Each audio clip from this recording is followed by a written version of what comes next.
Ali Muhammad.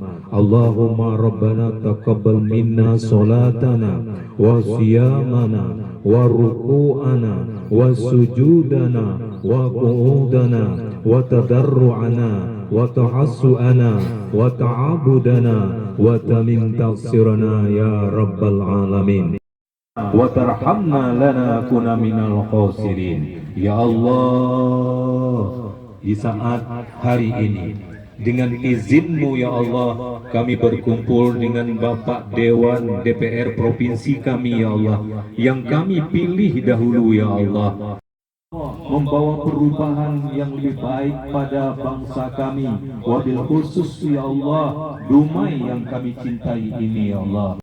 Kau berikan kebesaran dan angkat derajatnya ya Allah, sehingga apa saja usulan dan aspirasi kami ya Allah dapat terlaksana untuk pembangunan Dumai ini, untuk kesejahteraan masyarakat kami ya Allah.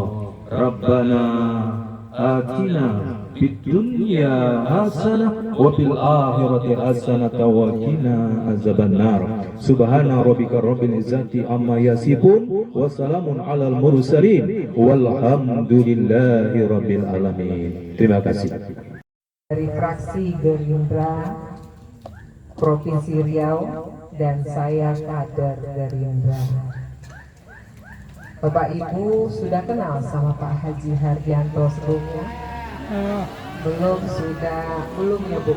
Oh belum, belum. Bagi yang sudah, alhamdulillah. Bagi yang belum, inilah Bapak Dewan kita dari provinsi yang alhamdulillah notabene asli juga dari Dumai, orang tua tinggal di Dumai, SD, SMP, SMA juga beliau di Dumai.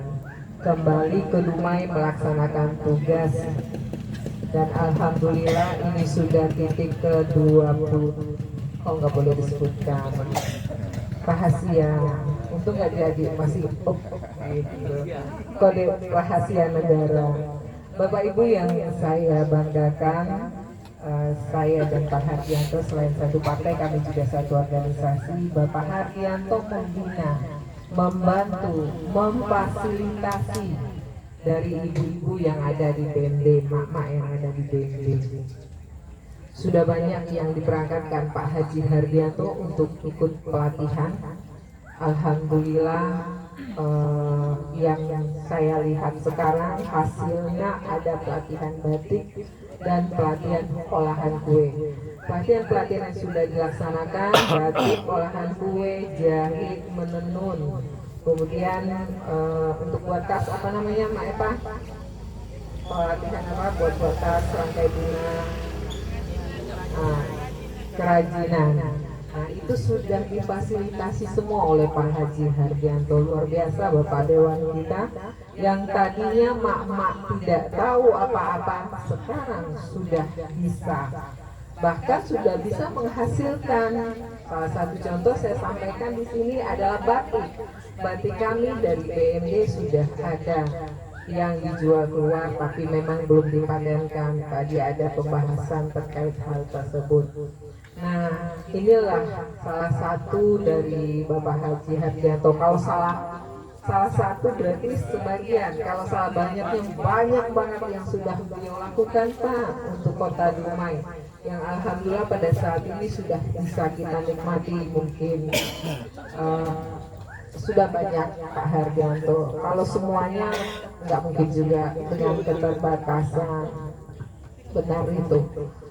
Baik Bapak dan Ibu, mungkin itu saja yang bisa saya sampaikan, karena ini adalah acara sosialisasi rancangan peraturan daerah dari Bapak Haji Hardianto yang mungkin nantinya Ibu dan Bapak tidak paham akan menjadi paham dengan penjelasan beliau.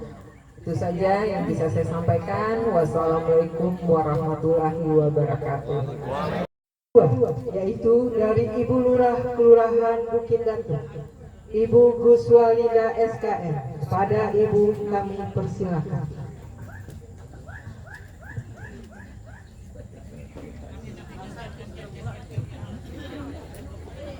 Bismillahirrahmanirrahim. Assalamualaikum warahmatullahi wabarakatuh.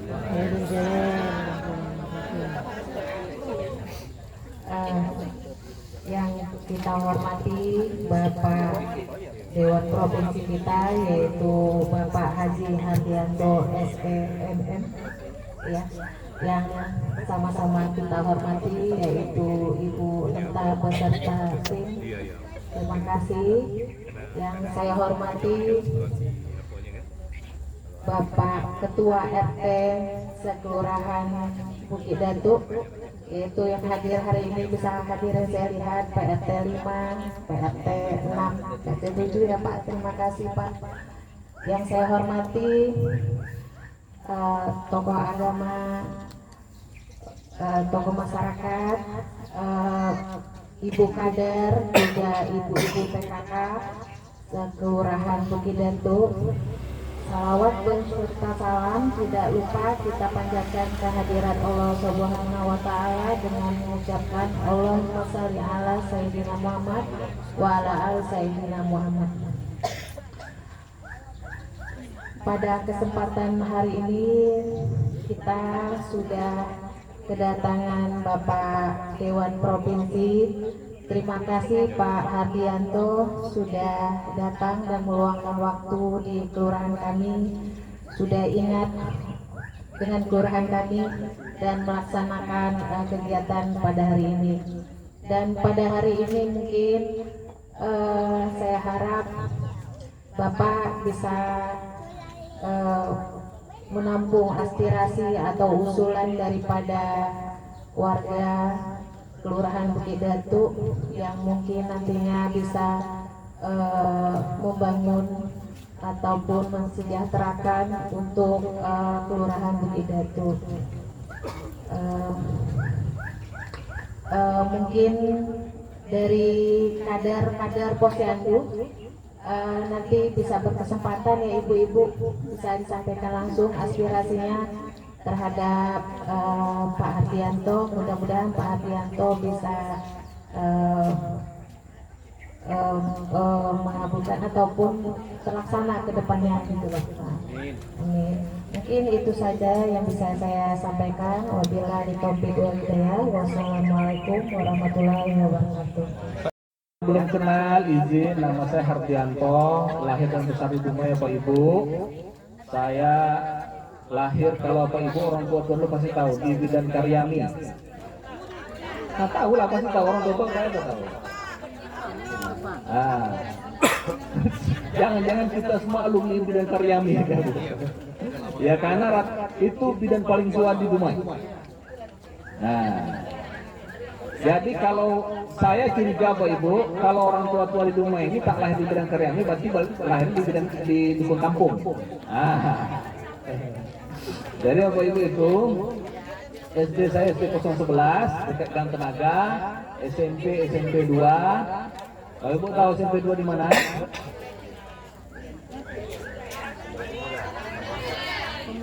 Zaman saya sekolah dulu SMP 2 masih di Jalan Pemuda Laut.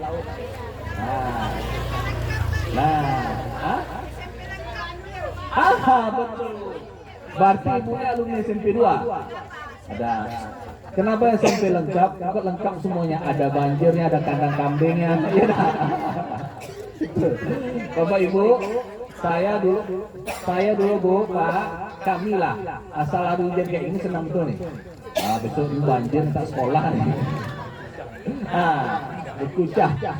Kalaupun tidak Bapak Ibu sengaja pura-pura terpleset, banjir basah baju disuruh guru pulang.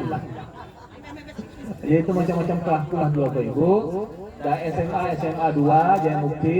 Nah, satu sekolah sama Bu Nita Riani. Beliau senior saya.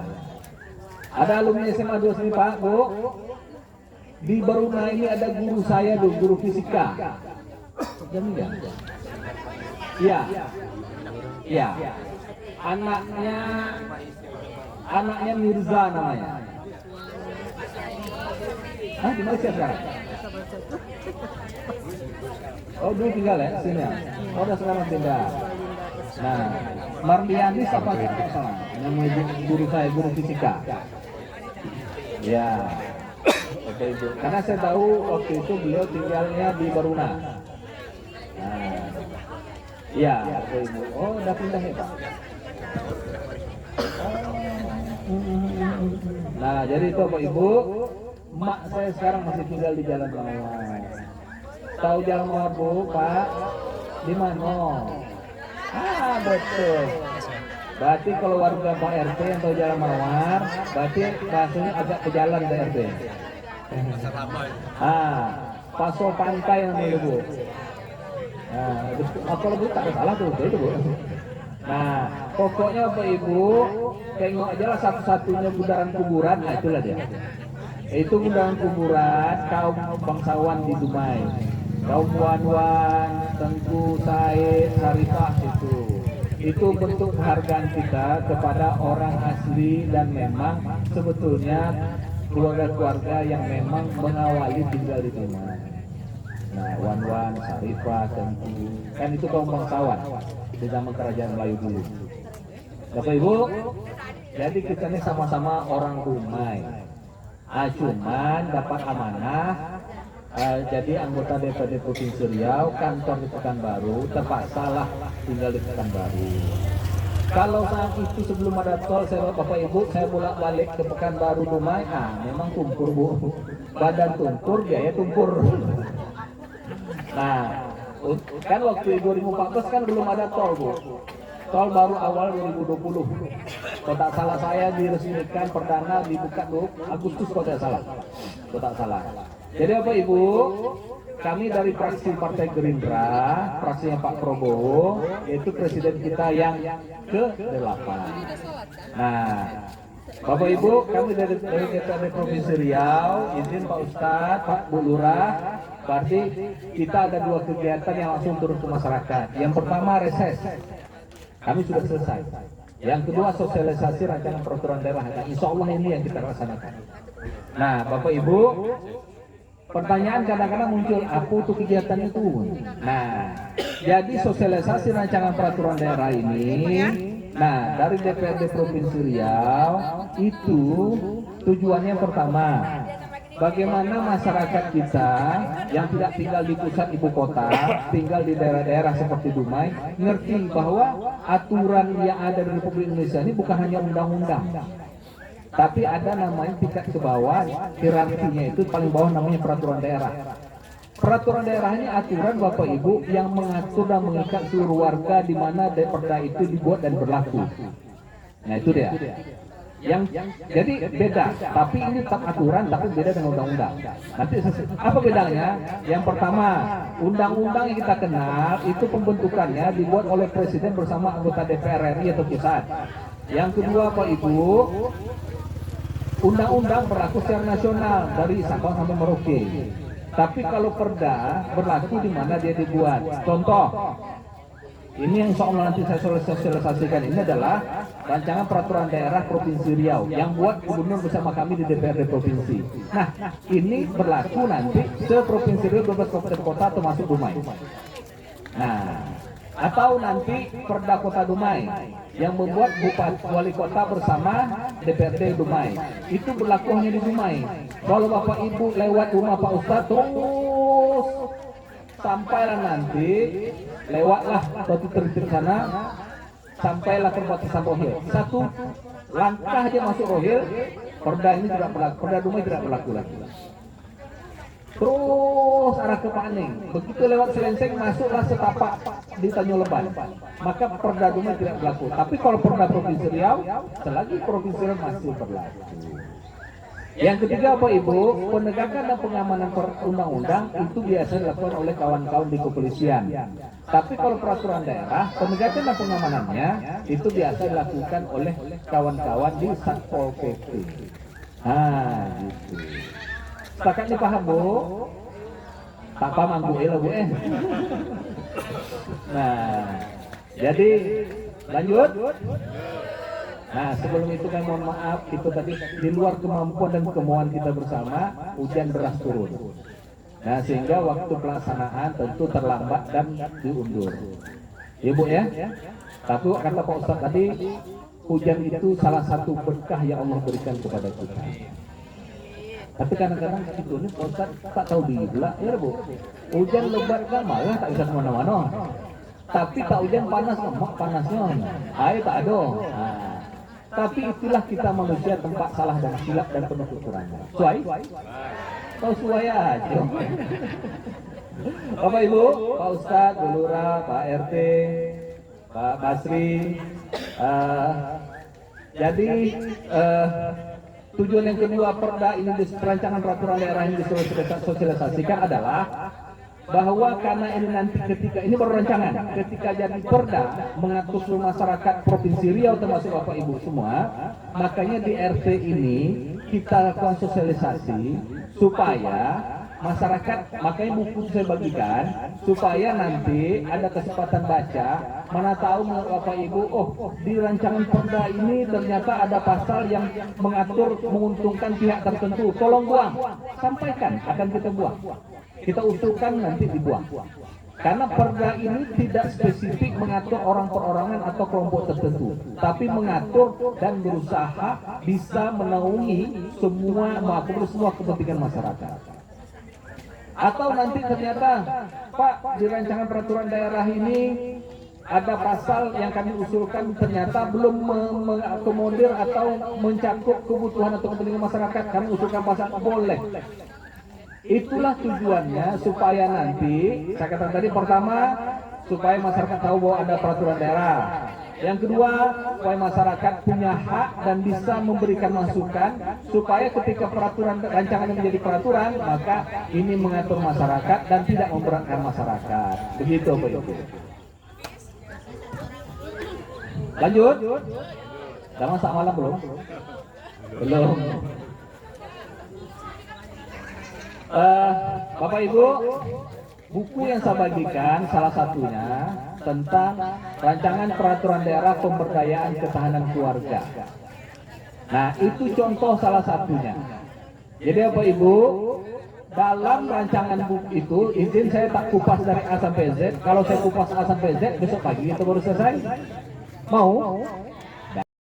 Tapi tahu tak Bapak Ibu arti kata keluarga sesuai dengan bahasa Indonesia dan regulasi yang ada? Tak tahu? Kalau saya jawab, nanti Bapak Ibu kasih saya minyak banyak. Kalau saya ngasih satu, Bapak Ibu ngasih banyak. Bapak Ibu, keluarga itu artinya adalah dalam bahasa Indonesia unit terkecil di masyarakat yang terdiri dari satu, suami istri itu satu keluarga. Dua, suami istri anak itu satu keluarga lengkap, ada anaknya. Tiga, suami ada anaknya tapi istri tidak ada, apakah mohon maaf meninggal atau sudah cerai, maka suami dengan anak itu satu keluarga. Empat, istri anak suami yang tidak ada, mohon maaf apakah cerai atau meninggal, maka istri dan anak itu satu keluarga. Itu dia. Tapi kalau suami istri sudah bercerai, satu janda satu duda berpisah, itu satu keluarga namanya, tapi sebatang kara. Janda pisah apa? Nah, jadi beda. Jadi itu arti keluarga. Tapi apakah salah selama ini kita menggunakan bahasa, oh ini keluarga saya, oh Ustaz ini keluarga saya? Tak salah, karena itu adat kebiasaan kita.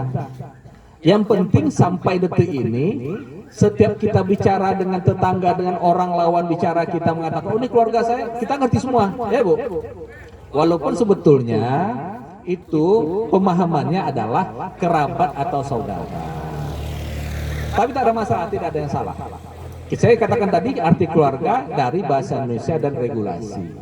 Bapak Ibu, rancangan peraturan daerah ini, kalau nanti jadi peraturan daerah atau perda, yang kita singkat itu perda, maka ini menjadi dasar hukum yang mengintervensi dan memerintahkan seluruh pemerintah daerah, terutama di Riau, nah terutama gubernur, wali kota, bupati, untuk menjalankan tanggung jawab, sekali katakan menjalankan tanggung jawab, memberikan hak kepada masyarakat agar menuju terbentuknya ketahanan keluarga sehingga terciptanya keluarga-keluarga yang sejahtera.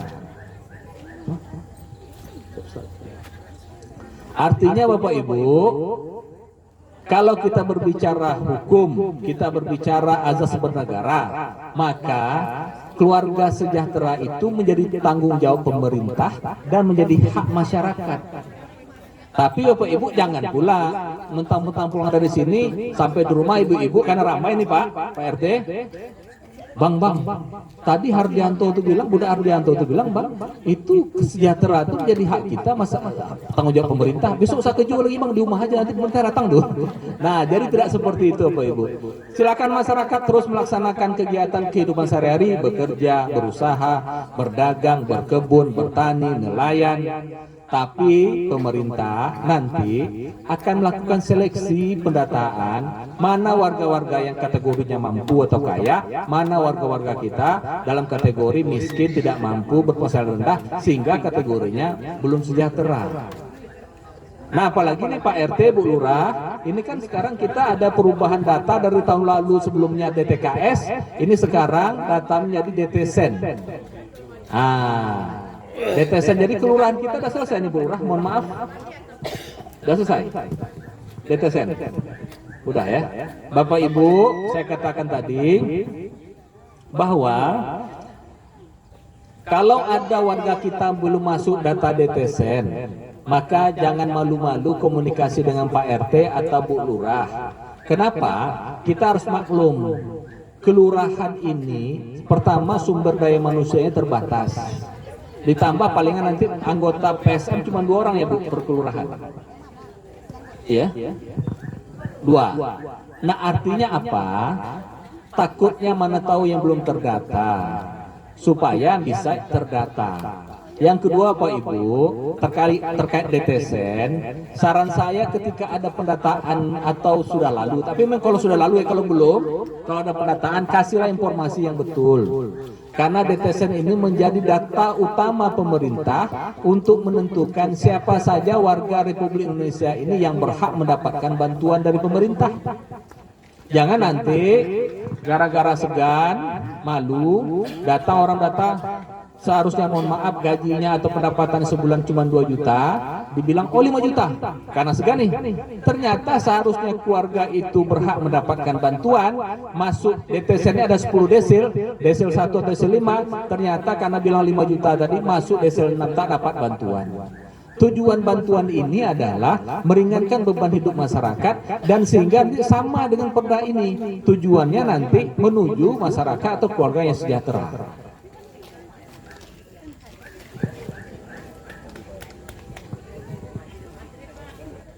Maghrib Bu, ini mendung aja belum begitu. Nah itu dia. Saya kalau bicara Pak Prabowo dari awal saya periode pertama jadi anggota DPRD Provinsi Riau sudah perintahkan semua anggota DPRD Provinsi, anggota DPRD Kabupaten Kota dan anggota DPR RI dari Partai Gerindra, belum jadi presiden beliau perintahkan apa? Sederhana saja, kata Pak Prabowo, kalian hari ini bersyukur telah dapatkan amanah dari rakyat untuk mengemban amanah itu. Tujuan perintah saya adalah kalian di daerah pemilihan masing-masing, di daerah masing-masing bikin masyarakat kalian bisa tersenyum. Nah, jadi kami bisa bikin juga. Pak Prabowo perintahkan bikin masyarakat tersenyum. Seperti apa? Ternyata Pak Prabowo bilang begini, mudah saja untuk membuat masyarakat tersenyum lakukan 3 hal. Pertama, jamin perutnya. Artinya tidak boleh lapar. Artinya jamin ekonominya. Jangan sampai ada warga yang susah. Nah, kalau KS pagi makin pagi, KS petang makan petang, KS siang makan siang, itu masih bisa makan. Tapi yang bahaya apa Ibu, istilah kita kan KS. KS pagi sampai malam tak ada yang bisa dimakan, itu paling bahaya. Nah, jadi perintah Pak Prabowo itu. Nah, betul juga. Kalaulah masyarakat lapar, mana bisa tersenyum Pak Bu? Sederhana saja, tapi itu adalah kebutuhan dasar yang diperintah Pak Prabowo saat itu belum jadi presiden. Hari ini beliau realisasikan dalam bentuk apa? Salah satunya makan bergizi gratis, berikan anak-anak kita, anak-anak di sekolah tambahan gizi supaya dijamin perutnya tidak lapar, sehingga bisa konsentrasi dalam belajar. Jadi dampaknya banyak. Oh kalau Bapak Ibu kita baca di berita ada di sana keracunan, itu bukan salah Pak Prabowo. Pertanyaan salah Pak Prabowo? Bukan. Program ini betul bagus diciptakan Pak Prabowo. Badan Gizi Nasional BGN bagus. Cuman itu ada kesalahan oknum atau dapur. Nah, dan tidak boleh, betul Bu, pengelolanya tidak boleh digeneralisir bahwa seolah-olah se-Indonesia program ini salah. Tidak. Apakah program ini tidak dilakukan negara lain? Dilakukan, Bu. Alhamdulillah hari ini Pak Prabowo memulai. Nah, yang kedua kata Pak Prabowo, jamin kesehatannya. Artinya apa? Seluruh masyarakat itu harus bisa mendapatkan akses kesehatan. Makanya alhamdulillah hari ini kan Pak Prabowo kan berencana nih, perintahkan BPJS kalau bisa lakukan kajian dan diperhitungkan, bisa enggak masyarakat yang dulunya mandiri atau senang karena dampak ekonomi akhirnya tidak mampu bayar BPJS nunggak, bisa enggak dihapus, diputihkan, kan begitu kan? Tapi walaupun sekarang belum dijadikan keputusan, masih direncanakan. Habis itu bahkan kan BPJS sekarang sudah mulai nih. Kalau dulu masyarakat susah mengakses dalam artian begini, harus ke paskes dulu, klinik dulu, puskesmas dulu, baru rumah sakit. Padahal kadang-kadang kondisinya sudah darurat, emergensi. Nah, kan sudah mulai nih di berita-berita kalau Pak Ibu dengar bahwa BPJS sudah mulai nanti tak ada lagi harus berjenjang. Silakan aja bisa langsung ke rumah sakit umum. Nah, kalau dulu kan dari Vaskes atau klinik yang ditunjuk BPJS, ya, habis itu RSUD pun rumah sakit umum, TPC, TPD ke C, TPC ke B, TPB ke A. Nah, artinya apa? Kalau Dumai ini sudah tidak bisa nangani, baru dibawa ke Pekanbaru, Rumah Sakit Arifin Ahmad. Gitu Bapak Ibu. Jadi mulai dijamin. Apalagi apa Ibu? Riau, ya, Dumai itu statusnya sekarang sudah UHC. Tahu UHC Bapak Ibu? Tak tahu? UHC itu bahasa orang kampung bapak saya di Rupan. Itu UHC itu Universal Health Corporate. Bahasa orang Dumainya jaminan kesehatan semesta. Artinya apa Ibu? Ketika Riau dan Dumai hari ini sudah UHC, maka tak ada lagi warga Dumai yang tidak mendapatkan akses pelayanan kesehatan terutama ketika sakit. Bahkan bisa bawa, tidak perlu bawa kartu BPJS, cukup bawa KTP. Karena konsepnya ketika UHC, seluruh masyarakat itu sudah tercover secara otomatis dengan BPJS, cuman bedanya dua. Yang pertama, yang kaya atau mampu bayar BPJS secara mandiri. Nah, yang kedua, yang tidak mampu di cover oleh PBI namanya, penerima bantuan iuran. Nah, itu dia. Jadi tak ada lagi. Artinya kalau Pak Ibu, ada kasus mengatakan bahwa Pak, saya tidak mandiri selama ini, bahkan tidak masuk peserta BPJS, saya susah. Nah, hari ini tidak ada lagi istilah itu. Kalau susah dibuktikan nanti bantuan Pak RT dan Bu Lurah, maka saya otomatis akan dilayani walaupun tidak terdaftar di BPJS. Gitu ya Bu Lurah ya. Nah, awak kalau Bu Lurah gitu aman, betul. Nah, terakhir pesan Pak Prabowo membuat masyarakat tersenyum adalah jamin pendidikannya. Betul ya Bu? Kalau bukan joget, tidak boleh. Artinya kata Pak Prabowo waktu itu jamin pendidikannya, artinya garansi bahwa anak-anak Indonesia ini terkhusus Riau dan Dumai wajib bisa mengakses pendidikan yang baik, yang bagus. Kalau anak-anak kita bodoh, mohon maaf Bu, apa nak dibuat? Ya enggak? Macam kalaupun bodoh anak kita senyum-senyum, uponya bukan tersenyum berisi. Nah, kosong. Dan kebodohan itu dekat dengan kemiskinan, betul kan? Makanya saya pikir waktu itu betul kata Pak Prabowo. Cuma 3 hal ini. Kalau sudah ekonominya bagus, kalau sudah kesehatannya terjamin, kalau sudah pendidikannya berkualitas, maka 3 hal ini menyebabkan semua warga kita pasti bisa tersenyum. Betul Bu? Dan hari ini ketika beliau menjadi presiden dan mendapat amanah dari rakyat Indonesia, insya Allah beliau akan buktikan itu semua. Amin. Nah, begitu juga awal saya jadi anggota DPD Provinsi Riau 2014, pesan beliau seperti itu. Nah, sama sejalan dengan apa yang tertuang dalam rancangan peraturan daerah ini. Apa itu? Bahwa pemerintah, terutama pemerintah daerah, wajib mengarah bagaimana mendorong masyarakat ini menjadi keluarga sejahtera dengan menjamin kesejahteraan ekonomi, kesejahteraan pendidikan, kesejahteraan kesehatan. Apalagi apa Ibu berbicara kesejahteraan pendidikan di Provinsi Riau, kita aman. Kenapa? Tahun 2019 ke bawah itu ada program wajib belajar 9 tahun. SD, SMP, gratis. Alhamdulillah 2020 ke sini sampai detik ini ini waktu itu dimulai tahun 2020, SMA, SMK negeri juga gratis. Itu kami sepakat dengan Pak Samsuar waktu itu gubernur saat itu tahun 2020, DPRD dan gubernur sepakat kita cari anggaran, kita bikin program, maka akhirnya alhamdulillah dana bantuan BOS daerah itu kita anggarkan dari APBD sehingga semua SMA, SMK gratis yang negeri, swasta tetap bayar. Nah, tapi swasta kita bantu dana BOSDA-nya tak banyak, 400 sampai 500 ribu per anak. Nah, sehingga swasta kalau dapat bantuan dana BOSDA SMA SMK, tapi bantuan namanya bukan penuh, maka boleh mutu SPP, cuma tentunya tidak memberatkan masyarakat sesuai dengan dana yang sudah disubsidi. Tapi memang rasanya belum semua SMA SMK swasta yang dapat. Nah, apalagi Bapak Ibu sekarang kondisinya kita lagi defisit. Nah, Bu Lurah kok itu defisit pening nih. Tahun lalu 1 miliar dana pembangunan, tahun ini 400 ya Bu. 400 tahun depan mungkin 200. Nah, kada. Begitu Bapak Ibu. Salahkan Bu Lurah, salahkan FPMK, salahkan Pak Wali bukan. Tak salah, memang kondisi ekonomi kita yang sulit hari ini sehingga keuangan daerah sulit. Nah, tapi mohon doanya mudah-mudahan dalam 2 tahun ke depan ada perubahan, maka insya Allah pembangunan akan maksimal. Tapi kalau sekarang harap maklum dan tidak boleh kita saling menyalahkan. Kami aja di pemerintah, apalagi PNS hari ini Bapak Ibu, kalau ada PNS ini banyak katanya, kan TPP sudah mulai dipotong, ya Bu Lurah. Itulah bentuk pengorbanan kawan-kawan di ASN atau PNS supaya keuangan ini pemerintah ini tak ada istilah kolab atau bangkrut Bapak Ibu. Kalau ada istilah kolab atau bangkrut, dah bangkrut dah. Ada istilahnya cuma defisit, efisiensi, cuma itu aja. Begitulah sekarang Pak Presiden, Gubernur, Bupati, Wali Kota berjuang bagaimana pemerintahan tetap jalan, kepentingan-kepentingan mendasar masyarakat tetap terpenuhi. Nah, tapi memang mau tak mau ikat pinggang istilahnya. Gitu. Terakhir, salah satu perintah dari Perda ini ketika nanti jadi peraturan daerah adalah dibentuknya Forum Koordinator Ketahanan Keluarga. Nah, tugas forum ini apa? Untuk membantu pemerintah-pemerintah daerah bagaimana pertama melakukan perencanaan. Apa sih program-program yang bagus untuk warga-warga yang tidak mampu ini sehingga bisa sejahtera, meningkat satu jadi keluarga yang sejahtera.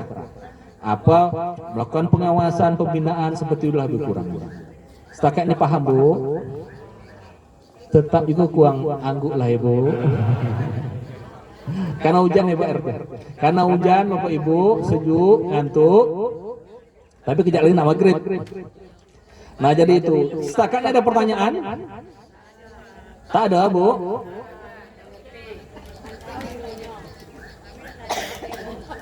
Tanya lah Bu, gratis ya, tenang tak minta minyak loh. Satu, silakan Pak. Terima kasih. Assalamualaikum warahmatullahi wabarakatuh. Pak Aryanto yang kami hormati, kami juga selaku RT ada permasalahan yang ingin kami ketahui. Dengan peraturan pusat, sekarang surat pengantar RT tidak lagi berlaku. Ini menjadi keberatan bagi RT, sehingga warga yang masuk keluar RT tidak mengetahui. Hanya pada saat kejadian bermasalah baru dicari RT. Mereka datang dari luar, lapor, hanya kejap waktu, apa profesi tidak tahu ini segala macam. Ada masalah, alamat dicari ke RT yang bersangkutan. Apakah tidak ada kebijakan dari pemerintah setempat untuk membuat suatu peraturan daerah demi untuk mengontrol pada warga baru yang masuk ke wilayah masing-masing? Pernah kami tanyakan kepada Disub Capil, ini aturan pusat. Tapi kami minta bagaimana kebijakan supaya warga yang masuk ke suatu wilayah dapat kami kontrol. Maaf cakap, berapa RT sudah tahu, kami pun tidak tahu warga kami sekarang berapa jumlahnya. Boleh katakan semuanya. Data kami sekarang tidak dapat. Jadi mohon sedikit penjelasan. Itu yang pertama. Kedua, kami melihat sekarang jenis bantuan terlalu banyak sekarang jenisnya. RT pada kewalahan, Pusdatin lah, BLT lah, BTKS lah segala macam. Memang ini bertahap-tahap keluarnya. Jadi ada kalanya rorongnya Pak, warga mencari RT, kami tidak dapat. RT tidak mengusulkan, tetapi masuk dalam aplikasi dinas sosial. Ditanya dinas sosial, ini aturan Kemensos. Jadi yang salahkan RT oleh warga. Kasihan pada RT. Hanya mendapat tumbal. Jadi ada solusi-solusi terbaik. Bagaimana kebijakan-kebijakan ini sama-sama sinergi, aturan pusat, aturan daerah kiranya dapat dilaksanakan, sama-sama dirasakan. Inilah boleh tanyakan oleh RT-RT yang ada. Itulah yang kami, insya Allah kami mungkin Bu Lurah, kami pada hari Senin nanti akan mengunjungi dinas sosial mempertanyakan masalah bantuan-bantuan. Karena banyak bantuan yang tanpa diketahui oleh RT, usulan dari RT. Tak tahu aja keluar. Jadi kami mohon nanti mudah-mudahan ini menjadi suatu kejelasan dengan aturan-aturan daerah bisa membuat suatu kejelasan untuk daerah itu sendiri. Terima kasih. Satu lagi nih, kami berharap kebetulan Pak Arianto baru pertama kali masuk di RT ke-7 sebagai perwakilan, mudah-mudahan nanti dapat memberikan kontribusi kepada RT 07 untuk pembangunan-pembangunan yang kami harapkan nanti. Mudah-mudahan Pak ya. Jadi selaku perwakilan